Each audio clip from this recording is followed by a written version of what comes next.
সবাই আমার কথাগুলা ভালো কইরা শুইনা লও। আতা গাছে তোতা পাখি, ডালিম গাছে মৌ। বাড়িতে থাকলে সব সময় খালি করে ঘেউ ঘেউ ঘরের বউ।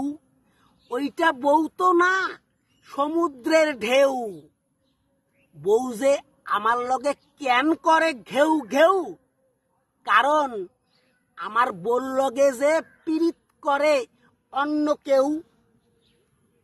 আমি কই কি, বউ তুমি যারে চাও যত তাড়াতাড়ি পারো তার কাছে চইলা যাও। এই অশান্তির থেইকা অন্তত আমারে মুক্তি দাও। আচ্ছা, আপনাগো মধ্যে কি এমন কোন বুইড়া বেটা আছে কেউ পারলে এই অশান্ত জাবরা আবর্জনা আমার কাছ থেকে বিনা পয়সায় নেও?